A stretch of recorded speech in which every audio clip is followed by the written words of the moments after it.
Colby Smith. I'm pissed off with the government. I'm angry at the government. But with Labour, I'm not even angry, I'm just disappointed. They're supposed to represent the working class people. They're supposed to represent the workers. And the Conservative Party are meant to represent the businesses. And the Conservative Party have consistently represented business since day one. But the Labour Party have now switched to just representing business as well. There is no Labour movement. I think the Labour Party should strip yourself of the name Labour and call yourself something else. And it's just a letdown because the whole political system of left versus right, it doesn't even exist in this country. It's just right and right and right. There's no left at all. There's barely any policy differences between Labour and Tory in terms of the economy. They just want tiny little different things. The Labour Party have just totally rejected their past of how they were built up and what they were supposed to represent. That has been just flushed down the toilet, and it has destroyed all political debate in this country, really. The left doesn't exist.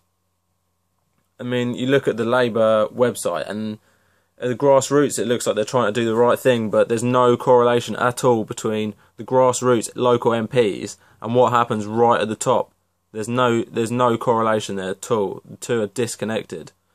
Business is their goal, and for the good of the country, for the good of the GDP, they sacrifice the good of the people. No one cares about GDP if the people are benefiting. Who cares about GDP? GDP does not affect people. They're supposed to oppose. Labour Party is supposed to oppose, but they just don't seem to say anything. The government have been just destroying welfare, and the Labour Party have just let it happen. It's just a disgrace, really.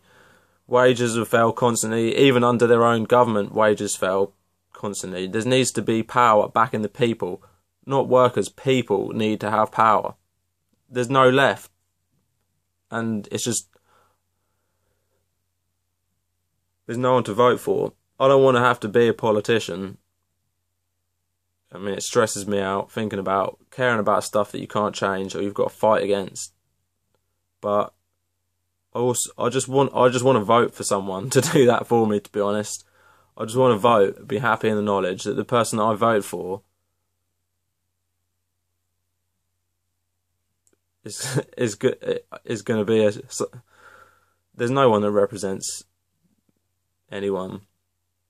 I mean, even if the Labour Party look progressive, which they do kind of look progressive in recent months in their website, but there's no trust. There's no trust left at all. If they come out with the most progressive manifesto ever, who would believe that they were going to follow through with it if they got into power? The benefit of the doubt has been given so many times that it's just gone now. It's gone. I mean, if this was a relationship with a person you knew and you trusted them this many times and they continually fucked you over, you'd give up. And that is what a lot of people are doing. They're giving up, and it's just letting the right have basically won. The right are just going to run away with it. Because even if you do vote for the Labour, it's still the right anyway.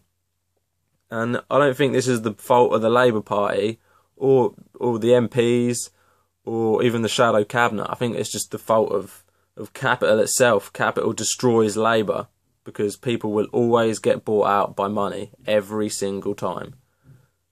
The whole system is at fault. Parliament is at fault. The way that Parliament runs off a profit, runs off backhanders and lobbyists, that just instantly destroys any Labour movement, because you put money in front of it and the whole Labour movement collapses.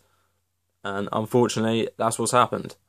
And there's no one left to vote for in the UK if you want to make any kind of change.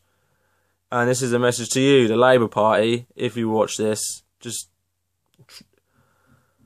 don't want to have to give you the benefit of the doubt again, but I will.